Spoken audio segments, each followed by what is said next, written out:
各位街坊，歡迎嚟到財經大排檔，我係主持外賣仔，每日同你用最貼地、最易入口嘅方式拆解香港財經同地產新聞，睇清楚樓市到底發生緊咩事。而家就嚟睇下今日最值得留意嘅10條新聞。如果你最近有留意香港樓市，你會發現個氣氛真係有少少唔同咗。之前大家成日都話香港樓市死咗，發展商唔敢買地，買家唔敢入市，二手不停減價，新盤又要貼住個下限價先賣得喐。但去到最近呢段時間，你係會見到另一幅畫面，有啲新盤開出嚟反應唔差，有啲細價盤甚至一開就清，二手又開始出翻啲比較硬淨嘅成交。政府嗰邊就繼續推住宅地，推北部都會區，同時對劏房正式落手整頓。但係大家都唔好太快幻想成樓市全面大反攻，因為而家香港地產市場其實係一個幾典型嘅分化市務。簡單啲講就係有啲板塊開始暖翻，有啲板塊仍然凍緊。上車盤、細價盤、市區細戶、容易出租嗰啲開始有人追，但商業地、寫字樓、部分豪宅地，甚至一啲高總價項目仍然未算真正回到高峰。政府都係睇到呢一點，所以新一年繼續供住宅，但商業地就索性唔推住。所以今日呢集我唔係單純同你報新聞，而係會用最貼地、最易明嘅方式同你拆清楚今日香港地產市場到底係真回暖假反彈，定係只係局部復活。我哋一口氣睇10條最值得留意嘅香港地產消息。第一單，先睇政府方向。喺新一份財政預算案入面，政府講到明2026-2027年度會透過賣地表、鐵路物業、市建局項目同私人重建等來源，提供大約22,000至22,580伙私人住宅潛在供應。同一時間，政府又再表態，新一年唔會推出商業地招標。呢個做法其實幾值得深思。如果政府真係覺得成個樓市已經全面好翻晒，理論上住宅地、商業地都應該可以一齊推。但而家佢選擇只係繼續穩定供應，住宅、商業地仍然唔推，意思就係政府自己都知道住宅需求同商業需求係兩回事。住屋始終有剛需，總有人結婚、分戶、搬屋、換樓，但寫字樓市場就唔同，受經濟、企業擴張、空置率影響好大。所以而家仲未係一個適合大力賣商業地嘅時候，你可以理解成政府而家嘅策略係住宅市場有翻少少人氣，就繼續維持供應，避免將來突然又唔夠。但商業市場仲弱，就唔好再加貨，費事雪上加霜。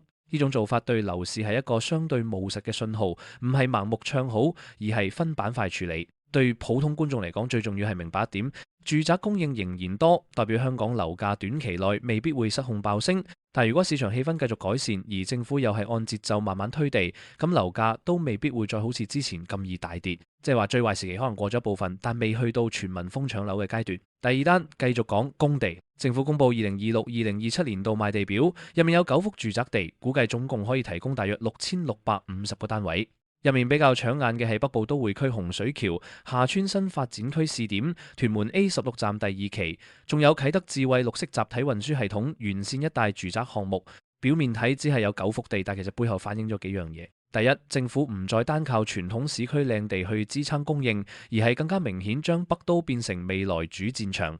第二，鐵路概念仍然好重要。香港地產最值錢嘅從來唔係一塊地本身，而係你去唔去到，生活配套跟唔跟到。第三，政府而家講明會因應市場情況按季推地，唔會死板地照原定速度衝。呢個按季推地其實幾關鍵，因為以前大家成日覺得政府供地有時好似唔理市況，市道差都照推，結果地皮流標或者賣唔起價。但係而家政府明顯學叻咗，有供應但節奏可以調整，對發展商嚟講呢個會舒服好多，因為唔使擔心一下子咁多地湧出嚟，搞到自己手上貨值再受壓。對買家嚟講就意味住供應仲喺度，但未必係無限制地傾瀉式推出。簡單啲講，政府而家做法就似一個廚師，唔係成煲嘢一次過倒晒落鑊，而係慢慢落料睇火候。樓市要穩定唔一定係供應越多越好，而係要供應節奏啱。第三單都係北都，政府提出修訂粉嶺北分區計劃大綱圖，透過改劃同提高發展密度，預計可額外提供約2560伙住宅單位。呢啲新聞好多觀眾一聽就會覺得，又係講幾年後先起到嘅嘢，關我今日咩事？其實好有關，因為樓市唔係淨係睇今日成交幾多伙，仲要睇中長線供應預期。當市場知道北都未來幾年持續會有地、有規劃、有加密度、有交通配套，發展商就會開始重新計數，銀行都會重新睇估值，買家對新界北一帶嘅心理定位都會改變。以前大家一講粉嶺、上水、洪水橋，可能即刻聯想到大西北荒蕪，配套未夠。但如果政府一路改劃，一路提升密度，一路講交通連接，呢啲地方喺市場眼中就會慢慢由邊陲變成主戰場。地產市場好多時就係咁，未必等到成件事落成先升值，而係當大家開始相信呢件事會成真，價值就會慢慢反映。當然我要講清楚，呢個唔代表北都所有樓都會即刻飛天。問題仍然係配套跟唔跟得上，交通實際幾時到位，商業活動夠唔夠，就業支撐夠唔夠。但最少由政策層面睇，北都而家已經唔再係一張空頭支票，而係持續加料、持續推進緊嘅主軸。第四單，講返土地市場最真實嘅一面。牛頭角彩霞道住宅地早前由中海外以18億元中標，樓面尺價約6532蚊。之後公開翻其他標書資料，市場見到中標價只係比次標價高3.2%左右。呢個差距咁窄，其實好有代表性。因為如果發展商對後市超級樂觀，通常佢哋會願意出高明顯一致，搶地心態好重。但而家只係高少少，代表兩樣嘢。第一，大家都仲係好謹慎；第二，市場對樓市雖然冇以前咁悲觀，但信心未去到豪賭式水平。呢個狀態其實幾健康，因為如果而家突然再出現一種癲狂搶地潮，反而代表市場可能又進入過熱狀態。但而家見到嘅係發展商有興趣買地，但一定要價錢合理，地段可以條數計得過，未來銷售有把握先肯出手，即係一個有翻胃口但唔會亂食嘢嘅市況。對普通買家嚟講，呢個信號可以點睇？就係發展商未完全失去信心，但亦未覺得樓價會好快直線爆升，所以新盤之後開價大機會仍然係以要賣得喐為主，而唔係高高在上。買家有翻多少少談判空間，但唔代表可以無限低價等執平貨。第五單係好多人都好關心嘅劏房問題。香港嘅基本住房單位制度，即係大家成日講嘅簡樸房、劏房新規，已經喺3月1日正式生效。截至3月11日，房屋局收到316宗寬限期登記申請，涉及大約1160個分間單位，但真正申請認證批核嘅暫時只有1宗。政府又講明，若果不合規出租，最高可罰30萬元同監禁3年。呢個數字一睇就知，市場而家仲係喺過渡期，即係業主都知道新例嚟咗。但大部分第一步唔係即刻走去攞認證，而係先做登記，先入咗個寬限期，再慢慢睇點樣裝修，值唔值得去做，成本要幾多？呢個反應其實好現實。如果你係業主，你會即刻諗，我依間房要改幾多？通風、採光、面積、消防、廁所、配置係咪全部要改？改完之後租金收唔收得返？如果唔抵，我索性唔做劏房得唔得？所以未來1-2年，劏房市場好可能出現幾個連鎖反應。第一，部分唔合規而又唔想改裝嘅業主可能退出市場。第二，合規單位供應未必即刻大量增加，所以合規租盤有機會變得更加搶手。第三，租客短期內未必即刻受惠，因為供應收縮，甚至可能令某啲地區租金更貴。但長遠嚟講，呢套制度目標係改善居住條件，唔係單純打擊業主。簡單啲講，政府而家係要將有得住慢慢改成住得似返個人。呢條路唔會一夜完成，但對香港租住市場嚟講係一個幾大方向轉變。第六單，新盤市場最熱話題之一，新世界旗下尖沙咀君悅喺3月11日首輪推出全盤64伙，結果即日沽清。市場消息指項目收票接近1400張，超額認購逾20倍，仲有多組大手客掃貨。呢度最值得留意唔係64伙其實唔算好多，而係點解呢類盤可以咁快去貨？答案好直接，地段夠市區，總價相對細，單位面積細，容易出租，容易轉手。而家市場最受歡迎嗰種貨，唔一定係最豪、最大、最誇，而係最易處理。買家會問自己：呢間樓易唔易租，易唔易有租客，供款頂唔頂得順？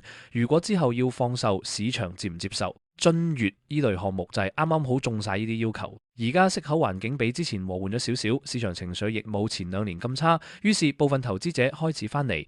但佢哋翻嚟唔代表會衝去買大碼豪宅，反而係偏向揀呢啲總價控制到、租務回報比較有數得計嘅細戶型。所以你會見到細價市區新盤先係而家一手市場最易跑出嗰類。對發展商嚟講，呢類盤一賣得好之後，開價自然會硬淨少少。對其他買家嚟講，亦會產生一種心理，再等會唔會冇平盤？樓市好多時就係咁由觀望變成怕買唔到，個氣氛就會轉。第7單再睇新界盤，永泰旗下上水雲向 Cloudville 截至周三收到近2500票，超額認購超過11倍，而且發展商話項目已吸引超過6000人次參觀。呢單新聞好重要，因為佢證明而家唔係淨係市區盤先有吸引力，只要價錢對路、定位清楚，新界盤都一樣有市場。尤其係上車客、自住客、家庭客同埋一部分想享相對平啲嘅新盤買家，都會覺得新界盤仲有吸引力。其實香港樓市有個現象幾明顯，當市況差嗰陣，大家最先放棄嘅通常係偏遠盤，但當市況慢慢好返，又會發現偏遠盤如果價錢合理，反而變成比較有性價比嘅選擇。因為市區總價太高，供樓壓力大，新界盤就成為好多家庭現實可負擔嘅選擇。雲向收票咁多，講到底反映嘅唔只係一個盤成功，而係市場真實住屋需求仍然喺度。只要發展商願意用一個大家接受到嘅價錢去推盤，香港人唔係唔買樓，而係之前覺得時機唔啱，價錢唔啱。而家只要條件開始對路，需求自然會浮翻出嚟。第8單，另一個市場熱點，華懋旗下尖沙咀 Sandal House 早前已錄得接近2000票，超額近16倍。而最新消息更加話，超過一半潛在買家有意購買多於一個單位。項目本身位於尖沙咀德興街，主打市區小型單位，交通便利。呢度最值得拆解嘅係過半買家有意買多過一伙呢個信號。呢個唔係普通自住客心態，即係話除咗一般住屋需求，市場上已經有部分資金重新諗住買樓做配置。可能有人想一伙自住，一伙收租，亦有人純粹想趁而家樓價仍未回到高位，先入一兩伙細單位，之後慢慢再睇。你話呢個係咪代表投資客全面回歸？我又唔會講到咁誇張，但最少可以話資金對香港市區細戶型嘅態度已經由完全唔掂變成值得研究。而當投資者開始入翻場，對一手市場係有提振作用，因為發展商最中意見到嘅唔係每個買家都只係好小心咁買一間自住，而係市場有翻啲彈性資金。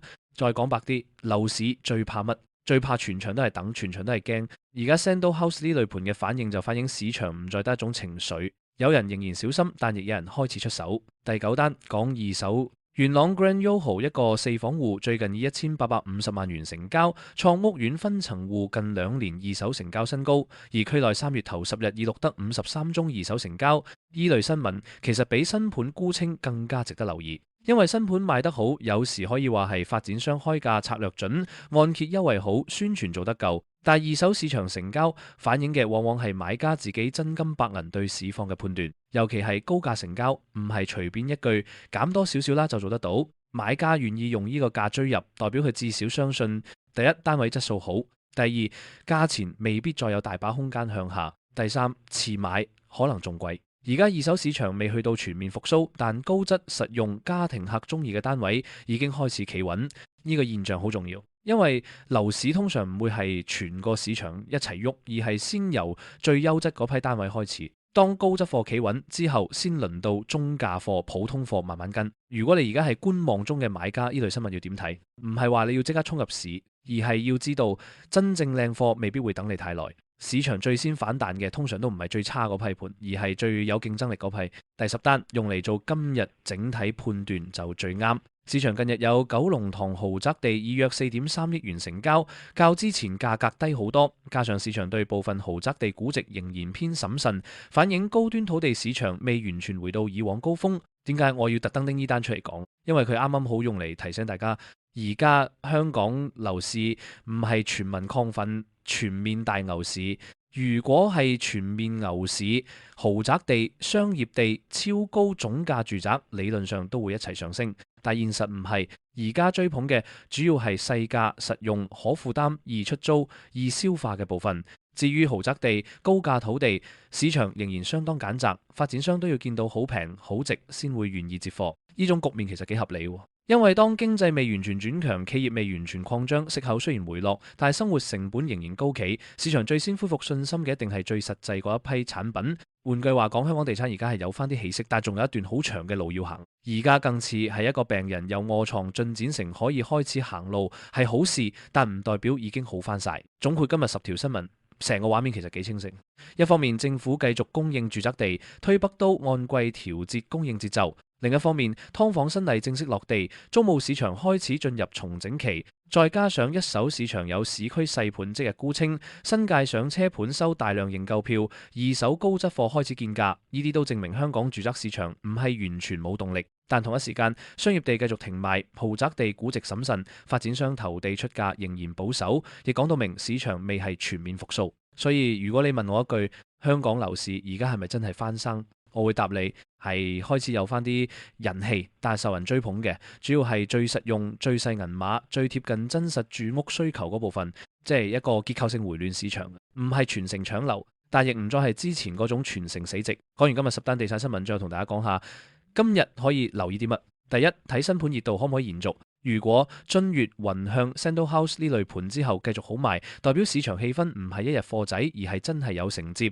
第二，睇二手市場會唔會再有高價成交，因為二手先最能反映買家對後市係咪由觀望轉做接受現價。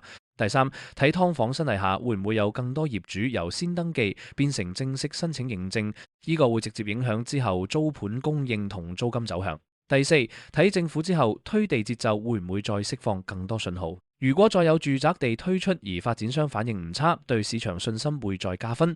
如果你想每日用最貼地、最易明嘅方式緊貼香港地產同財經新聞，記得訂閱財經大排檔 CLS 呢條片，再撳埋個鐘仔。留言話我知你最關心係新盤、二手定係劏房新例。我哋下集再見。